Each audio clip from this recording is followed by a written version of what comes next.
Buenas tardes a todas y todos los que nos siguen a través de las redes sociales en este ciclo de conferencias intempestivas 2023. El día de hoy estamos transmitiendo desde el Departamento de Administración de las salas Héctor Núñez y Luis Inostroza. Y bueno, como siempre, este es un trabajo del área Estado, Gobierno y Políticas Públicas.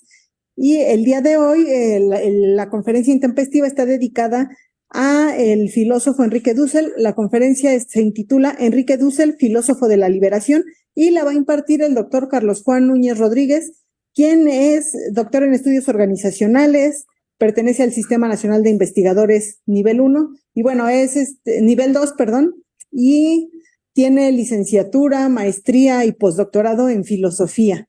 Entonces, bueno, es un conocedor de la obra de Enrique Dussel y bueno, pues le damos la palabra. Bienvenido, doctor. Gracias, doctora. Bien, buenas tardes a los alumnos y alumnas que están aquí. Bienvenidas, bienvenidos. Voy a explicar un poco esto para que entiendan. No, de hecho, Enrique Dussel es un maestro de la UAM, quien falleció el 5 de noviembre, es decir, el domingo 5 de noviembre.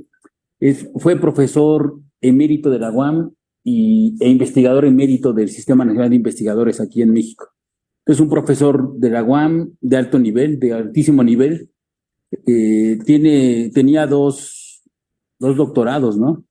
Uno en historia y otro en filosofía. Y bueno, tiene una obra muy amplia. Y más que una conferencia, es una plática sobre él en este conjunto de pláticas que hemos dado sobre homenajes a profesores e investigadores que han muerto, que han ido muriendo, y el área considera pertinente hacer una reflexión a partir de su obra. Hemos hecho una sobre Adolfo Gigli, el sociólogo argentino Adolfo Gigli, que es un teórico político, por supuesto. Hicimos otra sobre el economista alemán Franz Kinkelhammer, y hoy nos toca lamentablemente hacer esta sobre Enrique Dussel.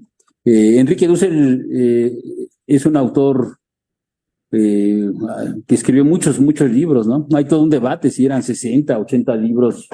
Están traducidos a múltiples idiomas, sus contribuciones.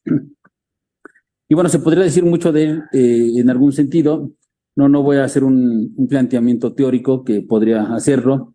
Lo he hecho en distintos libros míos o artículos, capítulos de libro.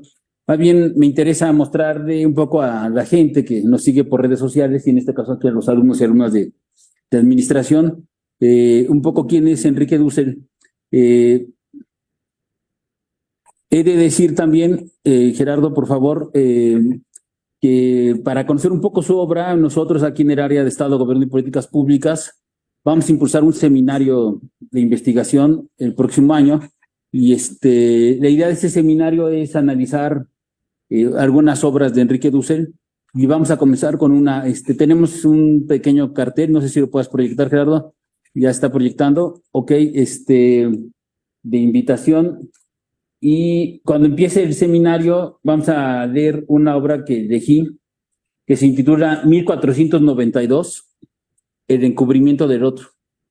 Este es un curso que Enrique Dussel dio en Frankfurt, Alemania, que está muy interesante porque en algún sentido plantea una discusión central: el origen del mito de la modernidad.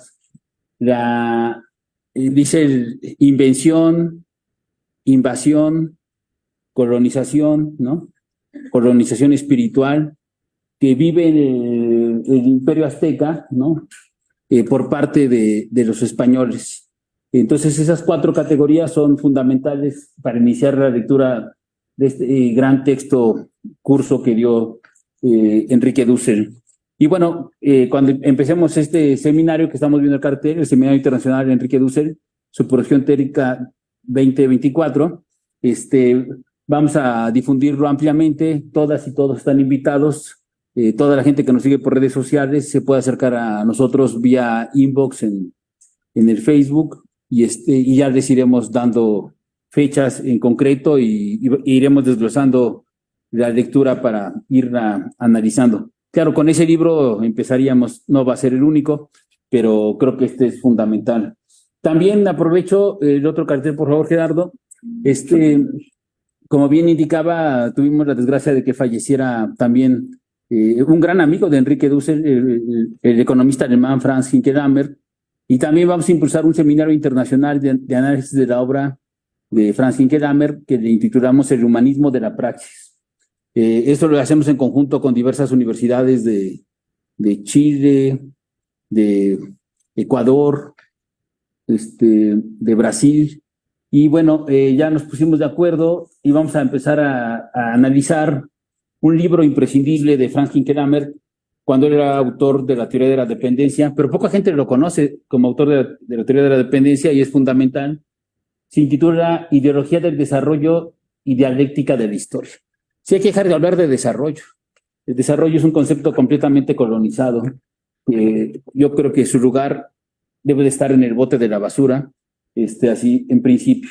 Y Franz Hinkelamer nos va a permitir, a partir de esta lectura, ir analizando esta ideología del desarrollo, que es eminentemente estadounidense. Y como siempre digo, de Truman acá ya pasaron casi 75 años y el desarrollo no ha llegado. Es decir, ideología en el mal sentido significa una concepción falsa de la realidad, ¿no? Y evidentemente es una concepción falsa de la realidad por un lado, y por otro lado es una gran manipulación que se le hace a los pueblos latinoamericanos, ¿no? Para justificar una serie de cosas. Muchas gracias, Gerardo. Dejamos de compartir estos carteles. Pero bueno, quería anunciar esto como parte de las actividades del área de Estado, Gobierno y Políticas Públicas para el siguiente año que está a punto de iniciar, ¿no? Bueno, centrándonos en Dussel, he de decir que para mí sí es muy importante ahorita este pequeño homenaje porque yo fui su alumno muchos años. Todavía estaba oyendo las conferencias de estética de la liberación que dio en plena pandemia. Y bueno, en ese momento en la pandemia fueron muy reconfortantes oír a nuestro maestro plantear un nuevo debate, un debate erudito con filósofos alemanes, ¿no? Entre otros. Y bueno, realmente creo que sí es muy, muy interesante. Voy a leer una parte de un libro de Dussel. Aquí traigo varios, me traje 15 libros. Yo tengo 30, pero nada más me pude cargar 15 ahorita. Y no voy a hablar de los 15, evidentemente, pero sí quiero que los vean. Está este libro que edita en 1970 aproximadamente, Filosofía de la Liberación. Con esto inicio. Realmente él es uno de los grandes autores, para mí el mejor autor de Filosofía de la Liberación.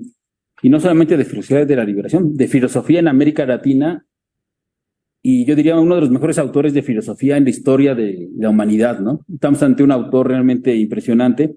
Entre más lo estudia uno, se va descubriendo temas y problemas que no eran fáciles de desarrollar, ni mucho menos. Entonces dice, palabras preliminares a la primera edición, que escribe en 1976. Lo que sigue va dirigido al que se inicia en filosofía. Por ello, este corto trabajo sin bibliografía alguna, porque los libros de mi biblioteca están lejos, en la patria argentina, escrito en el dolor del exilio, quiere ser sentencioso, casi oracular.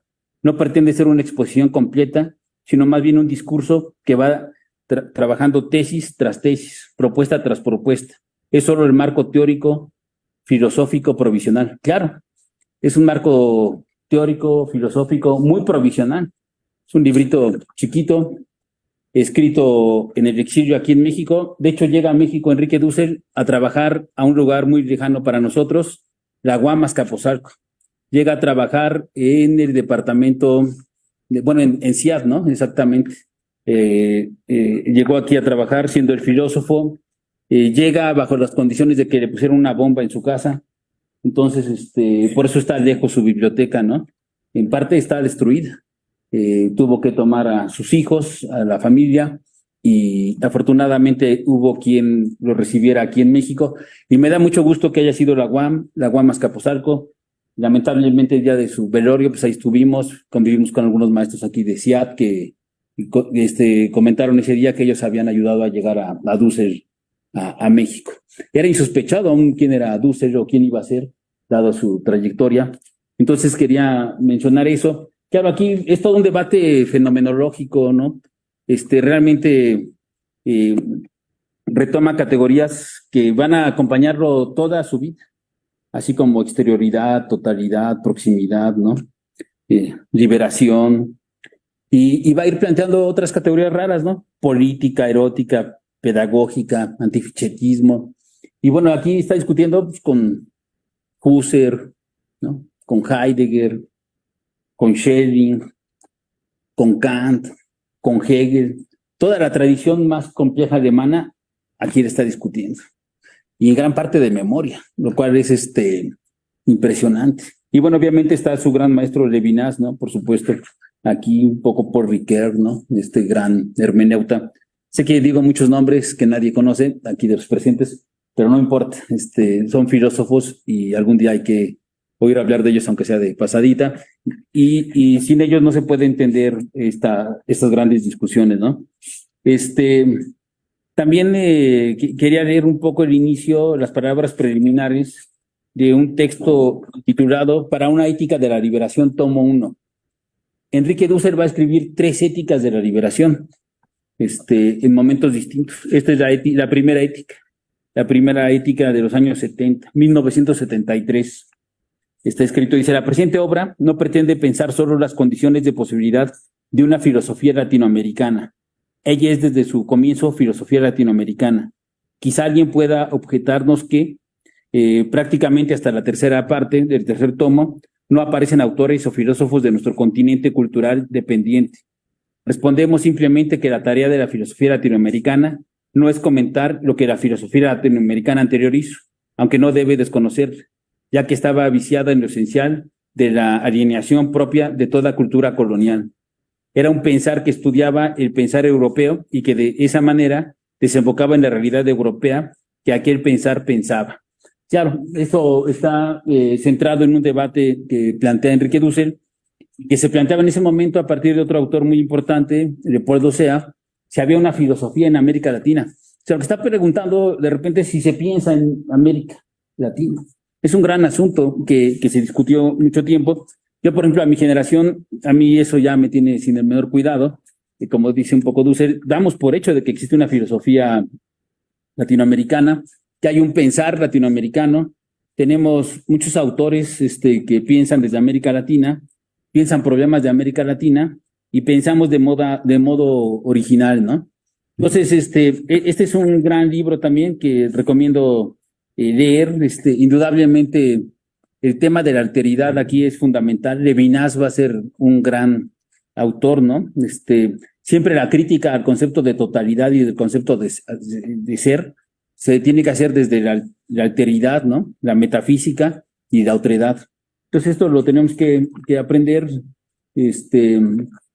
Quería mencionarlo así rápidamente, porque para mí la obra de Dussel se puede dividir en distintas etapas, ¿no? Está toda esta etapa fenomenológica, ¿no? Por un lado, que he ido ahorita mencionando rápidamente y que me interesaba dejar aquí planteada. Luego hay ¿qué diremos? Un inter, ¿no? En la obra del propio Dussel, que va a ser muy interesante. Nada más traje 4 tomos de la obra que escribe, y se ven mejor, de la obra que escribe sobre el estudio de Marx que hace. Es muy importante, lo inicia en los años 80. Es el único autor que ha existido que ha leído todo Marx, que fue archivos para leer a Marx, ¿no? De todo Marx en alemán, además. Y es muy importante porque se da en un contexto especial, ¿no? Como todos sabemos, a finales de los 80 desaparece el bloque socialista europeo e iniciando los años 90 desaparece la Unión Soviética. Se cae el comunismo. Entonces la gente pensaba que comunismo y Marx era lo mismo, ¿no? Es más, hay muchos autores en ese momento marxistas que dejan de pensar a Marx y se convierten así como en poco críticos, ¿no? Pierden la criticidad. Y Dussel no lo va a hacer, ¿no? Eso es muy importante. Bueno, desde esta primera etapa fenomenológica que yo mencionaba, aparece siempre el concepto de pueblo. el concepto de pobre. Son dos conceptos que toda la historia del análisis de Dussel van a estar presentes. Pueblo y pobre. Lo van a acusar de populista.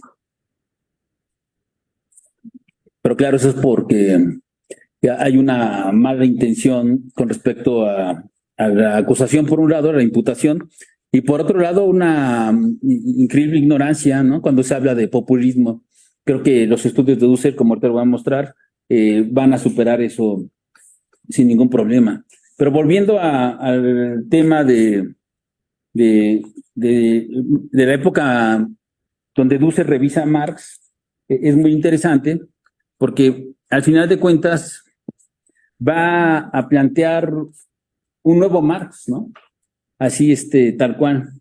Incluso el segundo tomo se intitula Hacia un Marx desconocido. El primer tomo es la producción teórica de Marx, un comentario a los Grundises. El segundo tomo, Hacia un Marx desconocido, un comentario de los manuscritos del 61 al 63. El tercer tomo, que escribe 3 tomos seguidos, El último Marx, 1863-1882, y la liberación latinoamericana. Uno se podría preguntar, bueno, ¿y esto, qué novedades aporta a Dussel, no? Bueno, primero digo, ¿en qué contexto lo está escribiendo? Desaparece el pensamiento casi marxista, ¿no? Del escenario, y Dussel está escribiendo, ¿no? Y que va a hacer que para nosotros el marxismo no sea, como él dice, pues un perro muerto, ¿no?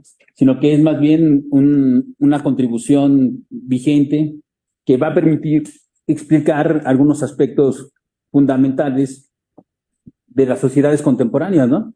¿Cuáles son estos aspectos fundamentales? Podríamos preguntarnos. Bueno, por un lado es el empobrecimiento, la explotación. Eso es algo central. Cuando uno no comprende el empobrecimiento y la explotación, uno cree que la sociedad alternativa, el desarrollo es posible, ¿no? No, ninguna sociedad que se funde en el empobrecimiento y la explotación puede plantear el desarrollo de los países, ¿no? Que tengan una vida de calidad los ciudadanos. Cuando la intención del mercado capitalista es el despojo. Entonces va a plantear Dussel una categoría que pocos habían planteado en ese momento, que es la categoría de trabajo vivo. Eso es fundamental. Entonces, Dussel es un autor erudito, ¿no? Simplemente el dominio de idiomas que tiene, o que tenía, hablaba como 8 idiomas, eso hay que tenerlo presente. Entonces tenía una gran capacidad de leer a los autores en el idioma original, eso por un lado. Por otro lado, como dije, tenía 2 doctorados, pero era un hombre que evidentemente siempre estaba leyendo y le permitía entonces tener una comprensión de las lecturas en otro nivel teórico, podemos decir. Por ejemplo, a Marx, él lo va a leer como filósofo. Entonces, mientras autores que no leyeron a Marx y que se convirtieron en un referente, como Luis Althusser, que tiene una serie de afirmaciones raras, ¿no? Hay que leerse ese libro para comprender el Capital, que no sirve de nada. O sea, hay que leerlo para comprender cómo no se hace un estudio. O los elementos fundamentales del materialismo histórico, ¿no? De Martha Harnecker. Dussel debate contra ellos dos, en principio. Son sus 2 grandes referentes teóricos para debatir, ¿no? Claro, no tienen mayor alcance ellos, porque Dussel lo que va a hacer es decir, contrariamente a lo que plantea Althusser, de que hay un Marx maduro, porque Marx tiene el Marx joven, ¿no? Y el joven Marx y el Marx maduro, que es cuando aparece el Capital, Dussel va a decir, no, en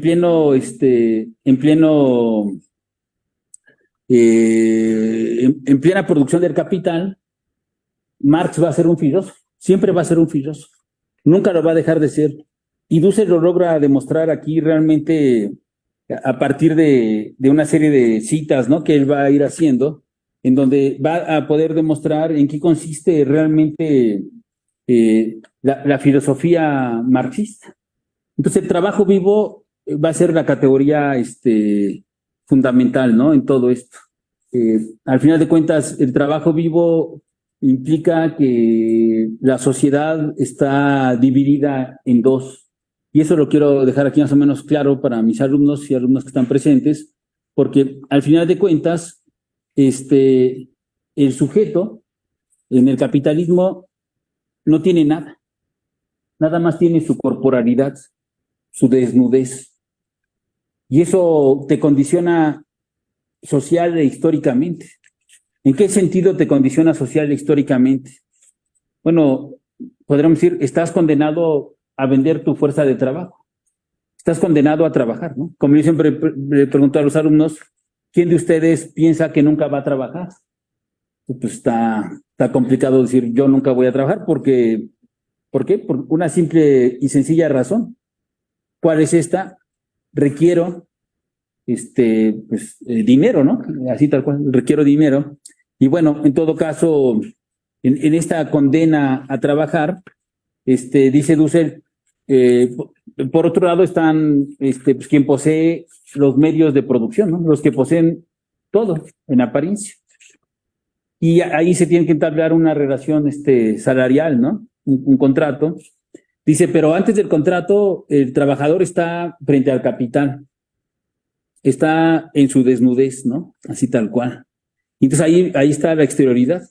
Dice, tenemos una relación cara a cara, el sujeto que no tiene nada, que somos el 99.99% de la población del planeta, y el sujeto que tiene los medios de producción, que es como el 0.1%, ¿no? de humanos que tienen estos medios. Estamos en el cara a cara. Aquí que estamos al lado de Bimbo, exactamente, me parece perfecto. Siempre me gusta estar al lado de Bimbo aquí en Aguamas Camposalco, porque ¿qué estamos haciendo? Tenemos a un grupo empresarial, monopolista, transnacional, mexicano, ¿no? Y tenemos aquí a nuestros alumnos y alumnas de todo tipo, ¿no? Ingenieras, ingenieros, ¿no? Diseñadoras, diseñadores, economistas, administradoras, administradores. Y acabando la carrera, les puedes decir, ¿qué procede? Entonces, procede algo muy simple. Procede ir a trabajar a Bimbo. Ese es el cara a cara. Entonces llega uno a Bimbo, obviamente no te recibe el empresario, te recibe uno de sus empleados, pero tú estás en la exterioridad, por supuesto. Y lo único que vas a tener es tu trabajo vivo.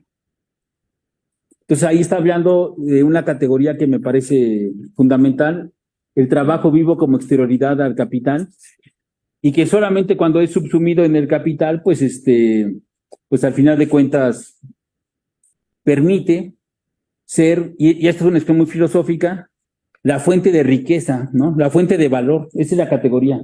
El trabajo vivo es la fuente de valor del capital. Entonces va a meter a hacer un estudio así complejo, en parte filosófico, Dussel a partir de Marx con estas categorías, porque al final de cuentas no es lo mismo la fuente creadora de valor que producir valor. Son dos categorías distintas. La fuente creadora de valor, y esto es esencial, dice Dussel, produce valor de forma exterior al capital. Dice, la fuente creadora de valor siempre es exterior al capital. Dice, porque al final de cuentas no compra trabajo vivo. Lo que compra el capital es fuerza de trabajo. Y eso lo dice a partir de Marx. O sea, quien lo dice es Marx. Eso hay que tenerlo claro. Lo dice Marx en los Grundrisse, ¿no? Y entonces Dussel, a partir de Marx, llega a plantear desde Schelling, que es un filósofo alemán, dice Dussel, el método de Marx no es el hegeliano, no es la totalidad, eso está mal. Dice, tampoco es el de las contradicciones, ¿no? No hay contradicciones en el sentido hegeliano. Dice, lo que hay es el método de la exterioridad. Y entonces esto simbra la lectura de Marx Ya no puede uno ver a Marx como lo veían otros maestros, que también yo fui alumno de ellos.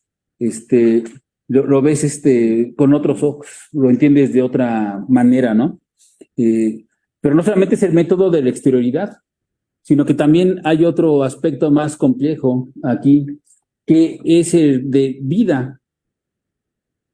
Para hablar de desarrollo, ¿no? Para empezarnos aquí, lo único que es importante es la vida humana.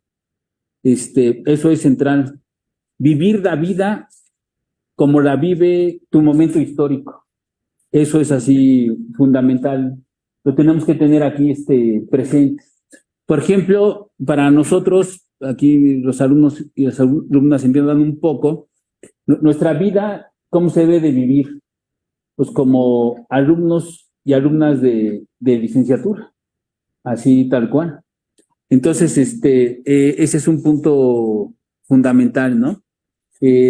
Una mujer o un hombre del siglo XXI que habita una ciudad o donde habitase, una condición de su juventud sería ir a una universidad. Si lo pensáramos hace 100 años, era difícil que una mujer o un hombre en el campo fuera a una universidad.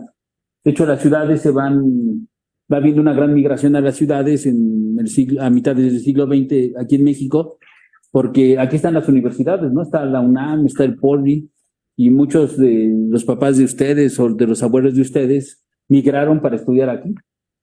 Entonces, la vida humana tiene condiciones históricas. Entonces, dice Dussel, Marx aporta el tema de la vida a partir de la categoría de trabajo vivo. Entonces, ¿desde dónde puedes hacer la crítica al capital? Desde el concepto de vida. ¿Desde dónde puedes hacer la crítica al concepto de desarrollo? Desde el concepto de vida. Ese va a ser el gran asunto.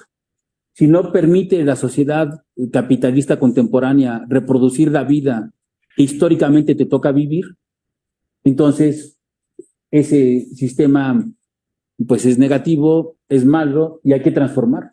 Hay que pensar, y ese es el otro momento de la exterioridad, dicen aquí el reino de la libertad, ni siquiera dice la sociedad comunista, dice el reino de la libertad, o también dice la sociedad de hombres libres. Entonces, esas dos categorías, reino de la libertad o la sociedad de hombres libres, puede ir más allá de lo que plantea los que nunca han leído a Marx, ¿no? Los que creen que el único que escribió Marx junto con Engels, y eso luego ni lo saben, es el manifiesto del Partido Comunista, ¿no? No, Marx no es un teórico del comunismo. Marx es un gran teórico del capitalismo y contra el capitalismo. Está explicando, diría Dussel, las causas de la negatividad de la corporalidad. Está explicando el por qué los humanos sufren en el capitalismo. Claro, aquí que estamos en Aguamas, Capozalco, cuando salimos nos encontramos a decenas de migrantes centroamericanos, ¿no? Pidiendo agua, ropa, comida. Entonces uno se puede hacer la pregunta, ¿por qué sufren estos señores, estas señoras, estos niños? Cuando hace frío, dices, esta gente puede morir de hipotermia porque su lugar es la calle, ¿no? Cuando hace mucho calor, puedes decir, esta gente puede morir deshidratada, ¿no? O sea, ¿pero por qué? ¿Porque Dios Padre así lo quiso? ¿Porque no sopló la rosa de Guadalupe? No, por supuesto que no. Eso hay que tenerlo presente. Hay toda una explicación de la explotación, que es la que realiza Marx, y Dussel aquí nos va a ir explicando en estos 3 tomos. Incluso en uno de ellos tiene un apartado que dice el capital, o sea, el libro de Marx, el capital, los 3 tomos, es una ética. Claro. Entonces, Dussel lleva la discusión a un tema que a él le gustaba, en parte, la ética, ¿no? Y que me parece muy, muy importante, ¿no? ¿Y por qué es una ética? Porque la ética es un pensamiento crítico de las sociedades vigentes, ¿no? Y como he dicho, y lo repito ahorita, la crítica se funda en visibilizar, explicar y pretender transformar aquello que impide la vida. Así tal cual. Eso hay que tenerlo presente. Y bueno, y Dussel en estos 3 tomos que mencionaba, es la primera trilogía que escribe, va a ir desarrollando el tema en amplitud, ¿no? Pero bueno, no me voy a detener mucho ahorita. Años después va a publicar 2 libros, bueno, uno no tanto, las metáforas teológicas de Marx, y años después sí, 16 tesis de economía política, interpretación filosófica. Está muy interesante también, lo quería mostrar aquí para que la gente que lo ve sepa que hay que leer esto, ¿no? Para ir iniciando las discusiones, o si no, no. Y después, Dussel va a llegar a un tema extraño, pero no tanto. Está el tema de la ética de la liberación, en realidad de la globalización y de la exclusión. Lo publica una tal Universidad Autónoma Metropolitana, que fue maestro de aquí, en conjunto con la UNAM, y la editorial Trota, que es la editorial española más importante de filosofía. Entonces, escribe este librito y lo manda a Europa, y contaba, ¿no?, que no se lo querían publicar porque, pues, primero no conocían mucho a Dussel, no sabían si esto se iba a vender o no, y bueno, pero logró conseguir financiamiento UAM y de la UNAM para que Trota lo publicara. Ello ante la idea de que en el Fondo de Cultura Económica aquí en México, el grupo en el poder no le quería publicar. Se vuelve un problema político publicar, ¿no?, en este país. Y Dussel lo experimentaba. Entonces estaba vetado en el Fondo de Cultura Económica. Y eso que el área de filosofía la manejaban maestros de la Facultad de Filosofía y Letras de la UNAM, ¿no? Que además algunos me caen bien y otros no tanto, pero no voy a hablar mal de ellos, pero creo que sí era un veto tremendo el que le impusieron a Enrique Dussel, y él, por su gran capacidad teórica, logra romper el veto, el cerco, ¿no? Y puedo decir, sin temor a equivocarme, que este libro marca la tercera etapa de Enrique Dussel. Ya a partir de aquí todo va a ser más complicado con Dussel. Me tocó a mí como alumno de la licenciatura en filosofía ver cómo escribía este libro. Entonces yo era todavía muy ingenuo y decía, voy a hacer una arquitectónica. Y entonces leíamos a Apel, a Habermas, ¿no? Y hacía alemanes importantes que tenían su arquitectónica. Entonces decía, bueno, pues está interesante esto de la arquitectónica, pero no entendía mucho. Y lo importante aquí son varias cuestiones, ¿no? Realmente es sorprendente ya este libro, porque primero hace una historia mundial de las eticidades, ¿no? Eso es impresionante. Dussel, ya decía yo que es un doctor en historia, ¿no? Va a replantear un nuevo relato histórico a nivel mundial, nada más. A nosotros en la primaria nos enseñan una serie de tonterías en historia, como que la historia se divide en historia antigua, historia medieval e historia moderna. Bueno, eso es lo más patético que puede haber. Y Dussel, como historiador, logra mostrar que esa periodización es errónea de manera absoluta. Entonces va a ser una introducción, repito, que es historia mundial de las eticidades. Se va a poner a leer los textos sagrados de las distintas culturas. Y desde ahí va a ser 2 cosas. Un nuevo relato de las eticidades. Va a descubrir el contenido ético, pues, en la Biblia, por supuesto, en el Sena Vesta, ¿no? En el Popol Vuh, etcétera. Entonces, me acuerdo de esos cursos ahí con él que nos ponía a leer estos libros sagrados, y uno iba viendo cómo pensaba, ¿no? Por ejemplo, estas culturas que muere la gente y el cuerpo era abandonado, ¿no? Para que se lo comieran los perros y los buitres y eso, ¿no? Porque era un cuerpo contaminado, pecador, ¿no? No había que tocar. Pero están otras culturas, ¿no? Donde el cuerpo es enterrado, ¿no? Y tiene otro trato. Ahí va a pensar el dualismo antropológico, que es el que nosotros vivimos, en apariencia, esta distinción entre cuerpo y alma. La va a criticar, por supuesto. Y entonces va a ir pensando y recentrando la discusión ética e histórica. Esto es muy importante tenerlo en cuenta. Y va dentro de la arquitectónica.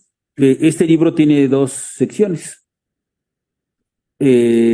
los fundamentos de la ética, y tiene otra sección que se llama crítica ética, validez antihegemónica y praxis de liberación, que era lo que yo comentaba el otro día a partir de la praxis. Para nosotros la praxis siempre estuvo presente, nunca la perdimos y nunca la hemos perdido. Entonces, aquí Dussel tiene estas dos secciones, que una le va a llamar el bien uno, que produce víctimas. Entonces, va a haber víctimas del patriarcado, va a haber víctimas de la homofobia, va a haber víctimas del racismo, víctimas del clasismo, etcétera. El bien uno parte de una validez, ¿no?, de dominación. Es el estado actual de cosas. O sea, ahí hay un tipo de ética. Pero en el fondo, desde el bien uno van a aparecer 3 principios y 3 criterios éticos. Entonces me interesa mencionar el primero y los 3 rápidamente. ¿En qué consisten estos criterios? Bueno, el primero es en la producción y reproducción, reproducción y crecimiento de la vida humana. Todo lo que tú hagas debe de tender a producir, reproducir y hacer crecer la vida humana en comunidad. Siempre se piensa en comunidad. Esto no es el liberalismo chafa que nos enseñan en Doctrinas 1, ¿no? Esto es la crítica a eso, por supuesto. Sí se acuerdan de Doctrinas 1, ¿no? Thomas Hobbes, Locke, Rousseau, todo eso, que es pura falacia. Además, esos cuates deben estar también en el bote de la basura, no sirven de nada. En realidad, hay que estudiarlos, pero no sirven de nada. No explican nada, más que legitiman la dominación. Y se lo digo porque estudié filosofía política. Si algo he estudiado es filosofía política. Los conozco a la perfección. Luego, viene en un debate que sostuvo con un alemán. Luego hay gente que dice, es que los latinoamericanos se achican con los europeos. Digo, no, pues será porque nunca han abierto un libro estos cuates que afirman eso, ¿no? No, Dussel se enfrentó al filósofo alemán más importante vivo en su momento, que es Karl Otto Appel. De hecho, estuvo aquí en la UAM, no en esta UAM, sino en la UAM Iztapalapa, estuvo en CEU, en la Universidad Intercontinental. Yo asistí varios años al debate entre Appel y Dussel, y a partir de Appel, Dussel formula la comunidad de comunicación. Entonces dice Dussel, tenemos que tomar acuerdos y decisiones y producir leyes que produzcan, reproduzcan y hagan crecer la vida humana. Pero tenemos que tomar acuerdos sobre eso. Entonces es la comunidad de comunicación. La comunidad de comunicación toma acuerdos que reproduzcan, hagan crecer la vida humana. Pero no pueden ponerse de acuerdo sobre cualquier cosa. Y aparece otro tema que es el tema de la factibilidad, que aprende Dussel de Franz Hinckelhammer, de quien ya presentamos ahorita un cartel. Yo di una conferencia el día que falleció, y Dussel aprende el tema de la factibilidad de Franz Hinckelhammer. Entonces decía, me acuerdo Dussel de sus ejemplos, decía, por ejemplo, si tenemos hambre, ¿qué le requerimos hacer? Pues sembrar, ¿no? Dice, pero por ejemplo, si estamos aquí en la Ciudad de México, o nos vamos a la Jusco, y decidimos sembrar arroz, entonces ¿reproduce la vida sembrar? Sí. Nos ponemos de acuerdo en que hay que sembrar arroz, pues es un buen acuerdo, pero no es factible. ¿Por qué? Porque ahí no se puede cultivar arroz, ¿no? Se requiere otro tipo de terreno, otro tipo de clima. Entonces, estos son 3 criterios de racionalidad: el criterio material, el de consenso y el de factibilidad. Y dice, y si alguno de estos 3 criterios no se cumple, empiezan a aparecer víctimas. Esa es otra categoría. Víctimas del sistema. Y por ejemplo, cuando está escribiendo este libro, se levanta en armas el Ejército Zapatista de Liberación Nacional. Entonces, los indígenas chiapanecos, que nunca van a vivir el desarrollo, sino que siempre han vivido el despojo de la modernidad, son las víctimas de este bien uno, porque no reproducen su vida, no se les toma en cuenta, entonces surgen como un movimiento crítico. Y por eso la segunda parte consiste en la construcción del bien 2. Repito, hay un bien 1, que es el hegemónico, que produce víctimas, y un bien 2, que intentará superar el bien uno. ¿Cómo surge? A partir de la conciencia crítica. Entonces ya no se trata de reproducir la vida de cualquiera. Se trata de que tú sepas de que no se está reproduciendo tu vida y que tú tienes que tener como criterio construir un sistema que reproduzca la vida tuya, pero que a la vez puedas reconocer que no se le reproduce la vida a otros sujetos. Entonces, por ejemplo, podríamos pensar algo así tan sencillo como en su momento un desempleado. Entonces estamos ante un país que en el momento en que está escribiendo Dussel esto, está siendo gobernado por Miguel de la Madrid, el primer presidente neoliberal que ha causado un desempleo masivo en el país. Despidió miles de trabajadores y trabajadoras. Entonces, a estas personas no se les reproduce la vida así de entrada. Y podemos seguir pensando, ¿no? Así tal cual. Pero no solamente no se les reproduce la vida, sino que aparte se les criminaliza. Y podemos seguir pensando, ¿no? Y bueno, y de repente pasan los años y ya el STLN se levanta en armas y dicen, pero tampoco a nosotros.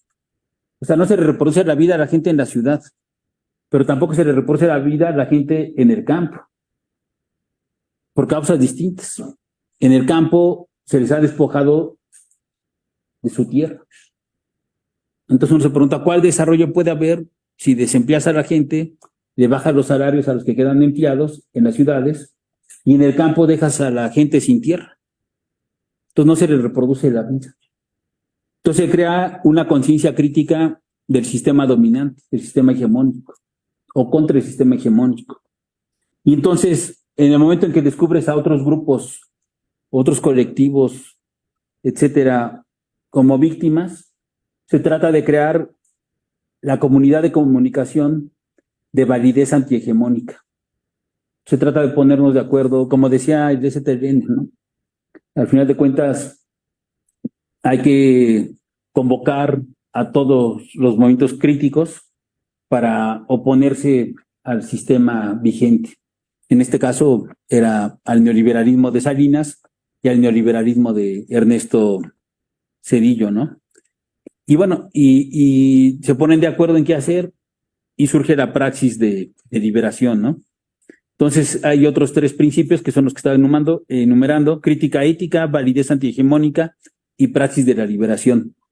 Entonces, esta arquitectónica es la que va a guiar a Dussel el resto de su existencia. No la va a superar, y me parece que está muy bien que no la haya superado. Es un libro fundamental, hay que leerlo con calma. Bueno, se me olvidó decir que hace un estudio neurológico aquí también, pero bueno, no voy a detener en ello, porque justifica la ética desde el ámbito de cómo funciona el cerebro. Eso es impresionante. Las decisiones que tomamos nosotros, dice Dussel, son producto de procesos neuronales que nos permiten preservar la vida. Me acuerdo que decía, ¿no? Pues si agarro yo un gis y se lo aviento a un compañero, el compañero o la compañera no va a estar pensando 3 horas, ¿qué haré? ¿No? Ahí viene un proyectil hacia mi cara, ¿no? ¿No? Respondes inmediatamente, cierra los ojos, te volteas y metes las manos. Mínimo. ¿Eso bajo qué lógica? Bajo la lógica de la preservación de la vida. Entonces aquí viene un apartado de las neurociencias que también recomiendo ampliamente que se revise. Acabas de escribir ese libro, Dussel, escribe otro librito, hacia una filosofía política crítica. Un texto también impresionante. Es una transición la que está haciendo aquí Dussel, me da la impresión, porque entonces Marx hizo la crítica de la economía política. Dussel va a hacer la crítica de la ética. Luego va a ser la crítica de la política. Va a leerse a todo el pensamiento político hegemónico, ¿no? Eurocentrado, ¿no? A muchos autores latinoamericanos y latinoamericanas, a muchos autores africanos, asiáticos. O sea, va extendiendo su mundo categorial. Y aquí, en este libro que tiene una serie de artículos, se está preguntando en su momento cómo hacer esa crítica a la filosofía política, cómo construir la filosofía política crítica. Y entonces va a retomar estos dos momentos, el bien 1, el bien 2, y los 6 principios, los 3 principios del primer bien y los otros 3 principios del segundo bien. Entonces, pero queda indicado, no queda muy claro aquí cómo está el trabajo, pero lo importante es saber que lo está pensando. Y de repente publica este librito. Bueno, está trabajando ahí en la UNAM, en la UAM, y está pensando entre estos dos libros, para que nos vean acá, entre estos dos libros, aparece el que había mencionado, es una filosofía política crítica, y este es el primer tomo de Política de la Liberación, Historia Mundial y Crítica. No, o sea, si aquí ya había hecho una historia de las etnicidades, aquí realmente plantea los periodos históricos, igual que en la historia de las etnicidades, en algún sentido. Discute con el pensador más importante que hace una historia de largo plazo, ¿no? Wallerstein, propiamente, que es un historiador, alumno de Brodel, de la escuela esta de los anales franceses, y Dussel dice, estás mal, hay que leer los 3 tomos de Sistema Mundi, ¿no? Y lo aceptó Wallerstein, además. No, claro, porque en los aportes de Dussel, él es un historiador, no es cualquier historiador, es un historiador de relato contra la modernidad, ¿no? Y contra el pensamiento eurocentrado.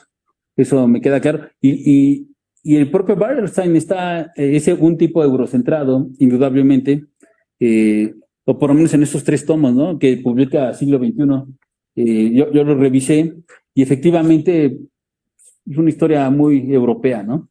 Por decirlo menos. Y aquí, al final de cuentas, parte de una cuestión que yo la primera vez que la leí no la entendí. Y dice él, en el origen era la voluntad de vivir. Entonces, ese conceptito, voluntad de vivir, dije, no, pues ya Dussel aquí quién sabe de qué está hablando, ¿no? Y ya que le entendí, es todo. La voluntad de vivir se opone exactamente a la voluntad de poder. La voluntad de poder implica dominación, exclusión, explotación, racismo, patriarcado, ecocidio, ¿no? Y frente a eso, dice aquí, la especie Homo, como la del Homo habilis, surge hace casi 4 millones de años. Pero ¿qué es lo que importa de esta especie? La voluntad de vivir está en la base de todo querer, de toda motivación, de todo movimiento. Todo campo político es el desarrollo último de esa primera voluntad de vivir del ser humano. Claro, nosotros, por ejemplo, podemos intentar hablar de desarrollo, pues no porque sea un proyecto cualquiera. Se pretendería que se realizara y se cumpliera la voluntad de vivir. Así tal cual. Todos, cada uno de ustedes, cada una de ustedes, tenemos una voluntad de vivir. Entonces te levantas temprano, ¿no? Sales de tu casa, pero bueno, desayunas en algún momento y así convives, ¿no? Socializas, trabajas, estudias, pero siempre pensando o esta voluntad de vivir nos va determinando. ¿Cuándo dejas de levantarte, ¿no? De salir de tu casa? Cuando estás enfermo. Pues una enfermedad así, de algún tipo, de algún órgano, etcétera. O puede ser una depresión. Y en la depresión se nota que ha acabado tu voluntad de vivir. Ahí puedes tener pretensiones suicidas. Pero estás enfermo o enferma. Si no estás enferma o enfermo, si no tienes depresión, tu voluntad de vida, sí que es más, puedes estar enfermo, muy enfermo de algún órgano, y dices, no me quiero morir. Hay una voluntad de vivir. Claro, digo nada más para ponerlo en esos términos. Entonces aquí en esta historia realmente es impresionante. Recentra toda la historia de la humanidad. Así realmente se los invito a leer en su momento. Y es el primer libro de Política de la Liberación. Iba a traer el tomo 2, pero la verdad ya era cargar mucho, que está del mismo tamaño, ¿no?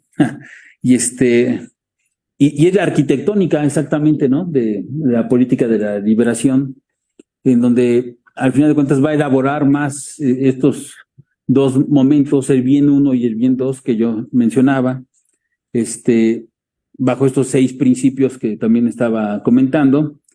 Y por ahí aparece de repente otro libro intitulado Filosofías del Sur, Descolonización y Transmodernidad.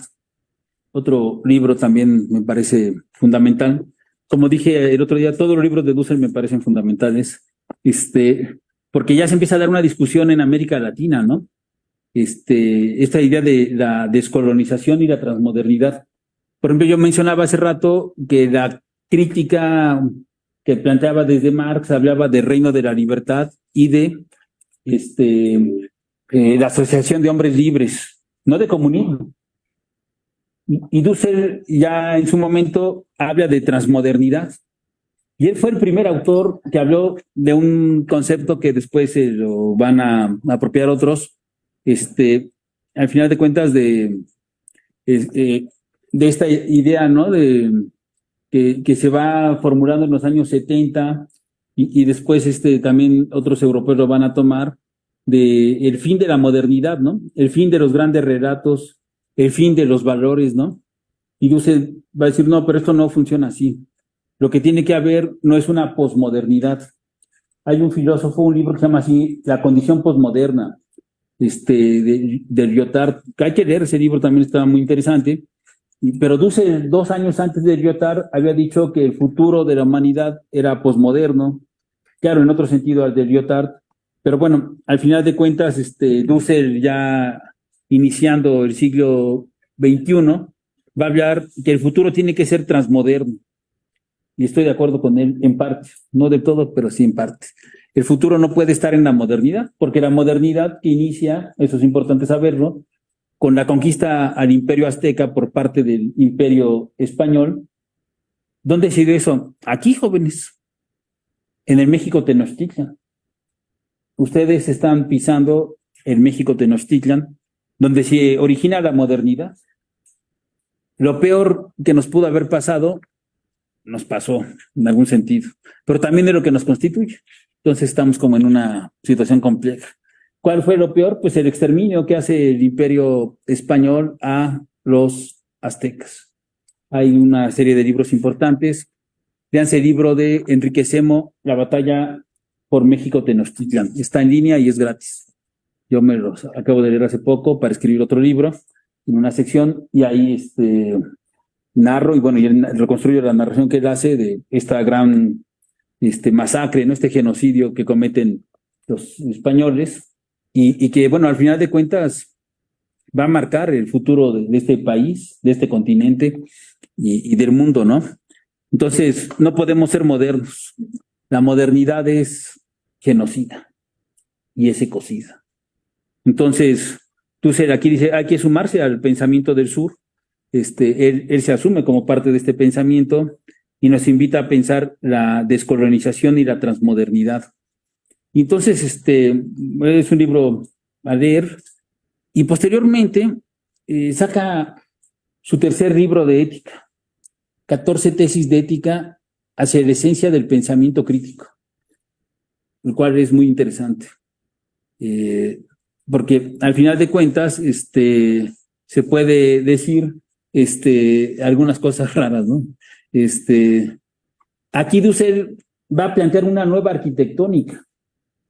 Yo decía, su arquitectónica tenía bien 1, bien 2, 3 criterios y 3 criterios. Entonces, en un debate cuentan ahí en un Congreso Mundial de Filosofía en Grecia, con Jorge Zúñiga, nuestro amigo, le dice, oye, pero te falta aclarar algunas cosas. Y en ese debate, entonces Dussel dice, sí, tiene razón Jorge, y incorpora un nuevo momento. Entonces está el bien 1, está un momento de transición, que es la revolución, la transformación, ¿no? Y está un momento de construcción, Entonces ya estamos ante tres momentos.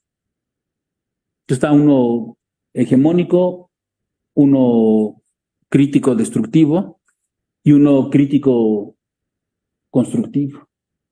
Por ejemplo, haces la revolución y te preguntas, ¿y ahora qué hacemos? Entonces, el momento de la construcción. Eso no estaba claro en la filosofía de la liberación.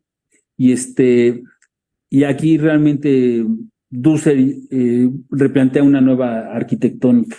Y que además es muy importante porque históricamente estamos viviendo ya en el siglo XXI lo que se llama los gobiernos progresistas, ¿no? En América Latina. Entonces, hay que hacer propuestas, no puedes nada más estar criticando. Si llegas al poder, si ocupas el poder del Estado, tienes que crear instituciones, lo cual no es fácil, porque son las instituciones que van a dar un porvenir o lo van a impedir. Por ejemplo, acabamos de ver esta tremenda derrota, ¿no? En Argentina de los gobiernos progresistas y cómo llega la ultraderecha fascista neoliberal. Y ayer sacaban la noticia, ¿no? Pues adiós Ministerio de Mujeres, adiós Ministerio de Bienestar, adiós Ministerio. De repente va a recortar todo. Adiós becas a los jóvenes, adiós apoyos a los ancianos. Claro. Adiós educación pública. Busquen esa noticia. Ayer Milei lo ratificó ya como presidente electo. Es decir, él llega a destruir instituciones, claro, porque es la ultraderecha. Y donde la vida no va a ser posible. Pero Dussel, en este momento, cuando está escribiendo estos libros, están la primera ola de gobiernos progresistas en América Latina y dice, hay que hacer propuestas. Y claro, entonces reformula su arquitectónica, lo cual me parece muy, muy interesante. Y posteriormente, donde la expone ya con mucha claridad, es en este libro que se intitula 7 ensayos de la filosofía de la liberación hacia una fundamentación del giro decolonial. Y aquí el primer ensayo, que es importante, se intitula 3 configuraciones del proceso de la política de liberación. Entonces aquí va a hablar de las 3 configuraciones. La primera configuración es la totalidad vigente, que es el bien uno, donde hay dominación, ¿no? Explotación, homofobia, patriarcado, ¿no? Etcétera. Luego, la segunda configuración es la ruptura mesiánica, el momento crítico, destructivo de la ideología que legitima la dominación. Hasta el discurso del desarrollo es una ideología que legitima la dominación. Para mí el desarrollo es así tal cual, escribirle a los santos reyes. Vamos a escribirle a Papá Noel que vive en Estados Unidos y decirle, desarróllame. Y así, mandaron la cartita ahí el expresidente Miguel Alemán y demás secuaces, y es momento en que Papá Noel no nos responde. No sé por qué. Entonces, la segunda configuración era la ruptura mesiánica. Ya, hay que hacerle la crítica a lo que legitima la hegemonía, por un lado, la dominación, pero también a lo fáctico. Hay que intentar transformar las instituciones. Claro. Y nosotros, por ejemplo, ahora que estamos ante un gobierno como el de Andrés Manuel López Obrador, ha habido un intento de transformación de las instituciones. Yo diría que más para bien que para mal, pero hay otros que dicen que es más para mal que para bien, y se puede discutir. Pero ha habido un intento de transformación de las instituciones. Y la tercera configuración es la creatividad del nuevo orden. Claro. Hay que hacer nuevas propuestas. Entonces, por ejemplo, y en este libro, ya al final, tiene un ensayo que se llama 7 hipótesis para una estética de la liberación. Entonces, Dussel, ya siendo un autor mayor, llega al tema de la estética. Habíamos hablado de la economía, de la filosofía, que es ontología metafísica. Se me olvidó mencionar la analéctica, que es todo su método, es una metodología. Habíamos hablado de la ética, ¿no? De la economía, de la política. Y ya siendo mayor, llega el tema de la estética de la liberación. 7 hipótesis para una estética de la liberación. Y realmente está muy interesante. Escribió un libro, nada más que aún no ha sido publicado, pero ya circuló en redes sociales porque dio un curso. Él siempre que escribía algo daba un curso y lo hacía circular lo que estaba escribiendo. Entonces es un libro basado en una estética de la vida, al igual que la ética, la política o la economía, va a estar es una estética de la vida. Es impresionante el debate que entabla, bueno, obviamente es producto de muchos años de estudio, con lo más interesante del pensamiento alemán, así tal cual, con Hegel. Realmente no es menor, no cualquiera lea Hegel, eso me queda claro. Ni siquiera algunos doctores en filosofía han abierto un libro de Hegel, porque no es cualquiera, hay que leerlo con calma. Y acabando de escribir publica otro libro, Política de la Liberación, volumen 3, La crítica creadora. Es decir, aquí está el tercer momento. Yo había dicho en la Política de la Liberación 2, la arquitectónica, está el primero y segundo momento, el bien 1, el bien 2, o sea, si retomo aquí, estaría la hegemonía, por un lado, que es la totalidad vigente, el bien Dios, el bien 2, la ruptura mesiánica, o sea, la crítica a las instituciones hegemónicas y dominadoras. Ahí se queda el tomo 2, y el tomo 3 parte de la crítica creadora, que es el momento de las nuevas instituciones. Y eso es muy importante. Las nuevas instituciones tienen que producir, reproducir y hacer crecer la vida humana en comunidad, ¿no? Las nuevas instituciones tienen que crear comunidades de comunicación donde los afectados se pongan de acuerdo, los interesados. Eso es muy importante, la capacidad dialógica. Es otro tipo de racionalidad que poca gente había estudiado, y la Segunda Escuela de Frankfurt con Apple la logra plantear de manera magistral, pero Dussel la incorpora al pensamiento crítico, lo cual es que ellos no tienen ni nunca tendrán, así por decirlo menos. Y bueno, y el otro gran tema es el tema de la factibilidad. No se trata de hacer lo que uno quiera, sino lo que se pueda. Entonces ahí está. Pero a partir de Hinckelammer, quedamos que hay una cosa que se llama la Realpolitik, que es la intención de construir sociedades perfectas, del pensamiento utópico hegemónico, y frente a ello hay otro aspecto que me parece más interesante que plantea Hinckelammer y que Dussel retoma, está el realismo político. El realismo político es utópico, ¿no? Intenta construir una sociedad sabiendo que a veces es imposible, pero no dogmatizando el mismo proceso de construcción, ¿no? La sociedad perfecta y la Realpolitik llevan a regímenes totalitarios, que es lo que vivimos en parte en el siglo XX, y en parte podemos seguir viviendo en el siglo XXI si no nos damos cuenta de esto, ¿no? Y aquí es muy interesante porque Dussel va a plantear, para empezar, una nueva historia. Dice, la otra historia del Imperio Americano. Se puso a estudiar a Estados Unidos como historiador.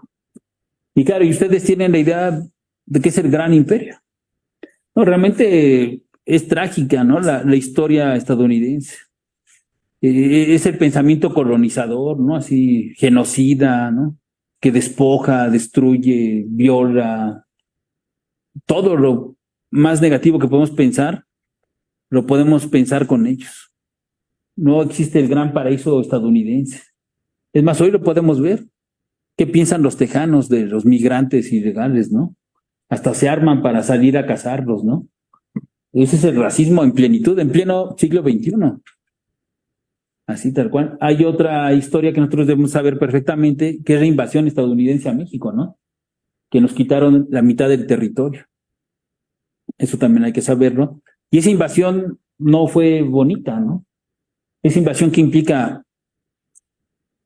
asesinatos, violaciones, prohibiciones.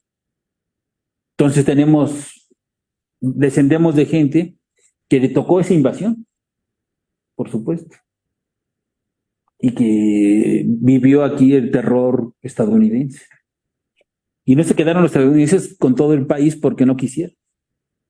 Lo pensaron, pero esta Patricia Galeana dice, el proyecto All Mexico no lo quisieron llevar a cabo porque había pobladores, según los estadounidenses, pobladores como de tercera, ¿no? De quinta, malos pobladores. Lo peor de los españoles y los indígenas. Entonces la perspectiva estadounidense es altamente racista, que hay que tener. Imagínense un olmeca, horrible, algo así, ¿no? O sea, alguien que descienda de los olmecoides, ¿no? Pues, o sea, por Dios, ¿no? O sea, eso es lo que no hay que tener, claro. Entonces ellos prefieren quedarse con la parte más despoblada de México. Eso hay que tenerlo presente. Entonces, gracias a su racismo, no se quedaron con todo el país. Pero el racismo no se les quitó, ni la pretensión genocida. De hecho, la guerra ahorita de la OTAN contra Rusia es eso. También la guerra de Israel, ¿no? Que se la pasa amenazando de muerte y matando en términos fácticos a todo mundo ahí en Medio Oriente, ¿no? Y que hay que tenerlo presente. Y bueno, y aquí va a hacer un estudio, ya el estudio más profundo que realiza Dussel sobre la fetichización del poder y sobre el concepto de pueblo. Claro, todo eso lo tendría yo que explicar y es complicado. Y bueno, hay que leerlo. Y ya cuando se pone a pensar esta de lo creador, pues propone distintos poderes dentro del Estado. Es decir, que lo que aprende uno en doctrinas 1, 2 y 3 es el ABC para realmente discutir temas importantes del pensamiento político contemporáneo, del pensamiento económico, social, etcétera, ¿no? Por supuesto, hay que construir, por ejemplo, esta idea de elegir a los jueces es un proceso que ya se da en algunos países y que en México ahorita se está planteando, ¿no? Hay que crear un poder judicial que sea electo, siendo que nuestro poder judicial es súper corrupto. Simplemente cualquier trámite que requieras ante el poder judicial tienes que llevar dinero, pero se ve como lo más normal y lo más puro, y los jueces no dicen nada. Todo bien. Entonces, no, hay que acabar con esa corrupción, porque eso impide la producción y reproducción y crecimiento de la vida humana en comunidad.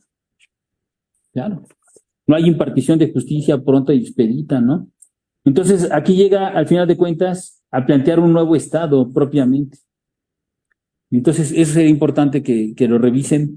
Creo que me he extendido demasiado, pero la idea era nada más mostrar a ustedes y a quien nos sigue por redes sociales, la producción de la filosofía de la liberación es muy amplia, no tiene, diríamos, no tiene una etapa nada más, tiene tres, desde muy joven Dussel escribió hasta los últimos días de su vida, y esto hay que tenerlo presente. Es un esfuerzo monumental el que hizo Dussel. Creo que es un gran aprendizaje para los que fuimos sus alumnos, por un lado, pero más allá de ese aprendizaje, creo que nos enseñó primero a ser constantes, disciplinados, a no repetir autores dogmáticamente, a pensar problemas latinoamericanos, problemas, en nuestro caso, mexicanos, incluso problemas muy situados, ¿no? Aquí de la propia alcaldía de Azcapotzalco o del Estado de México o de las propias universidades, ¿no? Eso es muy importante tenerlo presente. No hay que repetir a ningún autor, incluso no hay que repetir al propio Dussel. Yo creo que eso es un error. Hay que leer a Dussel a profundidad y a partir de ahí hay que recrear nuevo pensamiento filosófico, político, ético, estético, económico, ontológico, metafísico, analéctico, que son los horizontes que él trabaja, ¿no? Entonces yo creo que esa es la gran enseñanza. Yo me voy con eso. Creo que sí es un autor que cuando uno lo va leyendo marca un rumbo en las investigaciones que uno tiene que realizar. Pues muchas gracias por su presencia y le doy la palabra a la doctora. Doctora, por favor. Gracias, doctor, por este recorrido, ¿no? Por la obra de Dussel.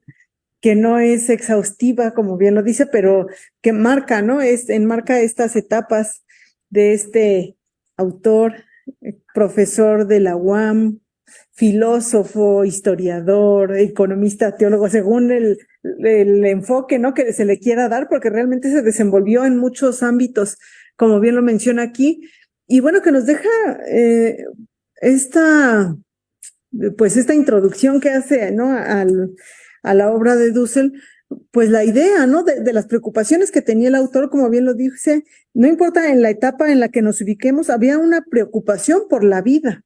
A lo mejor no nos estaba más explícito, pero siempre fue eso, ¿no? Me llamaron la atención un poco, de lo poco que conozco. Creo que yo leí el último libro de esta fase de estudios sobre Marx, de 16 tesis de economía. Creo que ahí también está enmarcado, inclusive entrelazado, ¿no? Esta cuestión ética también, ¿no? O sea, es lo económico, es la historia, pero es la ética, una preocupación precisamente por explicar pero no solo explicar, ¿no?, estas problemáticas que nos encontramos en la actualidad, que llevan precisamente al deterioro de la vida, ¿no?, a la imposibilidad de la vida, pero también con una pretensión de superarlo, ¿no?, de realmente mantenernos vivos, descubrir la manera de cómo hacerlo. Y creo que este pensamiento ético, digamos, esta fase de su producción sobre la ética, pues da cuenta de ello, ¿no? Bueno, y ya más adelante en la política también va a plantearnos, a dar cuenta de esta preocupación. Creo que es un autor complejo, exhaustivo, ¿no? Tiene una obra vasta que realmente, donde uno se quiere enfocar en alguna etapa, se lleva bastante tiempo, ¿no?, para estudiarlo. Casi que sí es toda una vida en una sola etapa. Y creo que son de los autores que debemos seguir trabajando, leerlos, recuperarlos, ¿no? No dejar que se pierdan, y que, bueno, con esa obra dudo que acontezca, ¿no? Y que está además traducida en varios idiomas, no es solo que lo conozcamos aquí en la UAM, ¿no? A veces ni en la UAM, ¿no?, se trabaja, pero realmente sí es un autor importante a nivel Latinoamérica y a nivel mundial. Tan es así que precisamente en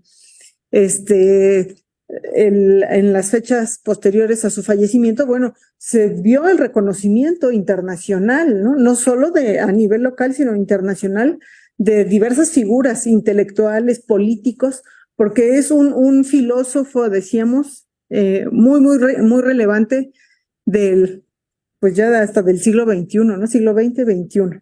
Bueno, le doy la palabra al doctor Rodrigo, si quiere hacer algún comentario. Hola, buenas tardes a todas y todos. Sí, inicio mi breve participación destacando una cosa. Ahora que falleció Dussel, estuve siguiendo algunas de los eventos, homenajes que se le hicieron, y no quiero abusar en cuanto a halagos, pero la exposición o la síntesis que acaba de hacer aquí el doctor Carlos de la obra de Dussel me parece que es de destacar, y no me crean a mí. Ustedes sigan en redes sociales los homenajes y conferencias que se han hecho. Sí, destacan, hay unas aportaciones importantes, pero me parece que la síntesis, la reconstrucción del pensamiento de Dussel, como lo hace el doctor Carlos, se nota que lo maneja de pe a pa, o de pies a cabeza. Es que en mi generación se usaba esa expresión, ¿no? Pero bueno, de pies a cabeza. Y esta exposición nos permite evidenciar que estamos frente a un monstruo teórico, a un intelectual que está destinado a convertirse en un clásico, si no es que ya lo es. En los clásicos se les considera clásicos porque trasciende su pensamiento a su tiempo, y su poder explicativo va más allá del momento histórico que pretendieron explicar, ¿no? Tiene una fuerza categorial sus aportaciones que permiten problematizar el mundo desde otros horizontes. Yo recuerdo que mi acercamiento con Dussel fue en la licenciatura. Uno, cuando está en licenciatura y se enfrenta primero a Marx, parece que hablan otro idioma estos autores, y me acuerdo que un colega me decía, hay un autor argentino, bueno, es mexicano, ahí no sabíamos bien de qué era, bueno, es filósofo, es argentino, pero después se nacionaliza mexicano. Me decía, lee a Dussel, él te va a ayudar a entender a Marx. Y yo, ok, compré el libro de Hacia un Marx desconocido, y pues vaya decepción, totalmente. Es un libro sumamente complejo, pero no dejó de llamarme la atención o intentar encontrarlo. Después asistí a algún seminario que dio Dussel, y si bien no me permitió entender a Marx, que creo que todavía no lo entiendo, sí me permitió tener algunas intuiciones sobre pensamiento, y que me ayudaron a construir lo mucho o poco que sé en mi formación. Ya después leí este libro 16 tesis de economía política, luego el de 20 tesis de política, claro, todos libros más pequeños que a esos monstruos que les acaba de enseñar el doctor Carlos, pero no dejan de ser interesantes. Y justamente este libro de 20 tesis de política lo escribe en un contexto en el que también una inquietud intelectual personal estaba buscando comprender qué pasaba con el zapatismo. Y justo creo que este libro de 20 tesis de política me ayudó o intentó acercar o reflexionar un poco de manera más amplia en torno a qué estaba pasando con el zapatismo. Y bueno, me gustaría destacar algunos puntos que va exponiendo el doctor Carlos, que me parece que no hay que dejarlos de lado. Y me llama la atención esta idea del trabajo vivo, ¿no? De la importancia, cómo lo destaca Dussel, y cómo lo reconoce como una exterioridad al capital. Dice, el trabajo vivo solamente, es subsumido, y a partir de que es subsumido por el capital, se vuelve generador de riqueza. Y yo en otra ocasión, en otra participación, les comentaba justamente esto, ¿no? Que Marx decía que el trabajo muerto, el coagulado, o la sangre coagulada en el trabajo muerto en las máquinas, solamente cobra vida a partir de la incorporación de trabajo vivo.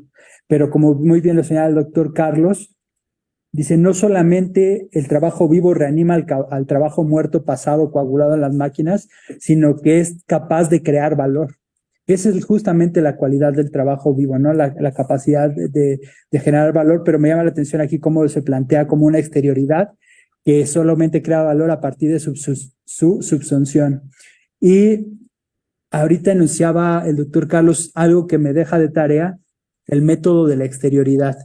Lo escucho hablar y más o menos intuyo por dónde va, pero no deja de ser provocador seguir explorando cómo seguir problematizando esta idea de la exterioridad, del método de la exterioridad. Y a mí algo también que me llamaba la atención, y creo que lo expone aquí el doctor Carlos, es esta erudición de Dussel de aventurarse a decir, yo voy a proponer una interpretación distinta, ofrecer una interpretación distinta de la historia mundial, no de México ni de un periodo histórico, sino de un periodo mundial. Y es brutal el pensamiento de Dussel, y su erudición, cuando uno lo escuchaba, era desbordante. Y pues no, nada más, solamente agradecer a las y los aquí presentes, y gracias por la exposición, Carlos, es todo. Muy bien, un comentario. Sí, bueno, gracias a los jóvenes. Bye. Voy a extender un poco, ni modo. Sí, la idea era como rendirle un homenaje a Dussel. Obviamente no me detuve en nada en específico, sino quise mostrar en algún sentido la amplitud de su obra, lo profundo, lo valioso de su trabajo. No es sencillo. Evidentemente, pues yo fui su alumno muchos años, ¿no? Me reconozco alumno de Dussel por más de 34 años, entonces he ido leyendo su obra poco a poco, y es lo que permite más o menos acercarse a ella, ¿no? No es fácil acercarse a ella. Es un autor que para entenderlo hay que leer a muchos autores, ¿no? Hay que saber con quién está discutiendo, qué aportan esos autores, por qué a él no le gustan, cuáles son sus límites. Otra de las enseñanzas de Dussel es esa, ¿no? Que él decía, con Hegel hasta cierto punto y luego contra Hegel. Claro, ¿no? Pero entonces tienes que saber de qué está hablando Hegel, ¿no? O de qué está hablando. Yo nada más vi que no criticaba, creo que a 3 autores en mi vida: a Franz Fukuyama, a Paulo Freire y a Karl Marx, ¿no? todos los demás autores, creo yo, a veces eran víctimas de su ira intelectual y de su agudeza y profundidad. Y creo que a veces era más que merecido, sin más, mostrar los límites y las diferencias con ellas y con ellos. Sí, por supuesto, habría que pensar el método de la exterioridad, que eso es central en Dussel, que viene entonces, yo decía, de Levinas. Hay que leer a Emmanuel Levinas, pero para leer a Emmanuel Levinas hay que leer un poco a Hegel y mucho a Heidegger, porque ese es el ABC de esa tradición, por decirlo de alguna manera, pero no nada más, ¿no? Porque es un judío y va a ser una tradición también semita. Entonces Dussel va ahí entretejiendo unas marañas intelectuales muy, muy complicadas que yo creo que vale la pena retomar, estudiar. Y bueno, y como dije, ¿no? Se trata de un pequeño homenaje, una recapitulación de su obra. Aquí en el área de Estado, Gobierno y Políticas Públicas vamos a hacer un seminario en el 2024. Lo estuvimos discutiendo como área y vamos a revisar textos para difundir, por un lado, el pensamiento de Dussel, para que la gente que quiera se acerque con nosotros y lo conozca en algún sentido. Y para nosotros mismos, nosotros trabajamos como seminario muchos años y hemos ido aprendiendo de múltiples autores, ¿no? No será el primer seminario. De hecho, ahorita tenemos 2 seminarios permanentes relativamente, el de Michel Foucault y el de Braverman, ¿no? Harry Braverman. Pero ya el próximo año ya tenemos pensado el de Franz Hinkelamer, el de Foucault, y a ver qué otro se nos ocurre por ahí. Habíamos pensado en Paulo Freire, pero bueno, luego nos da tiempo. Venimos de leer a Zemelman, ¿no? Aquí la doctora Susana hizo un seminario sobre Enrique de la Garza, ¿no? Entonces uno va aprendiendo a partir de la idea de seminarios, que son como talleres, ¿no? Seminarios, talleres de investigación, que son muy formativos. Los invitamos a que nos sigan aquí en el área, se incorporen a los seminarios. En gran parte son de difusión, son de aprendizaje, y a los que ya tienen más formación, pues nos sirven para ir adquiriendo nuevos horizontes teóricos, ¿no? Nuevas categorías, nuevas metodologías y marcos conceptuales, conocer tradiciones y enriquecer las investigaciones, ¿no? Es decir, por otro lado, que Dussel era un militante, ¿no? Él siempre se asumió desde joven como un militante. Tan es así que le terminan poniendo una bomba en su casa, lo cual no es una situación menor. Y aquí en México hemos de decir que acabó con Morena, ¿no? Ese en parte creó, cuando llega Andrés Manuel López Obrador a la presidencia, la secretaría, ¿no?, de formación política en Morena.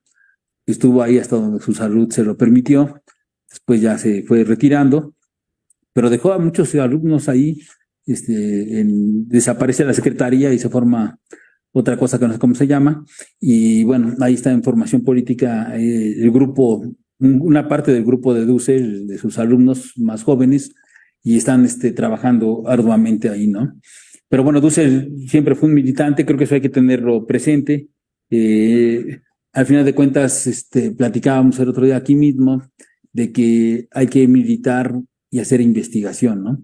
No se puede hacer investigación crítica nada más desde Starbucks, ¿no? Pero bueno, esto funciona así. Es un gusto haber podido exponer a Dussel.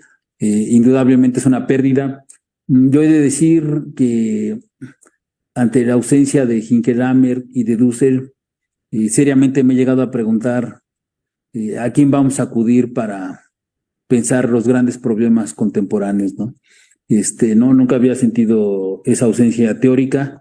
Sé que ya no va a haber libros de Hinkelamer ni de Dussel y que dar respuestas a los grandes problemas no va a estar nada sencillo. Pero bueno, le agradezco mucho al doctor Rodrigo, a la doctora Susana, a las colegas que están por aquí sentadas, a Gerardo, obviamente, ¿no?, por todo su apoyo hídrico, anímico, tecnológico, logístico. Igual a Alejandra, gracias, Ale. Bueno, le doy la palabra a la doctora y nos vemos pronto. Muchas gracias, doctor. Bueno, pues los invitamos a continuar con nuestras actividades. Terminamos esta conferencia intempestiva, pero inmediatamente iniciamos nuestro seminario de Harry Braverman.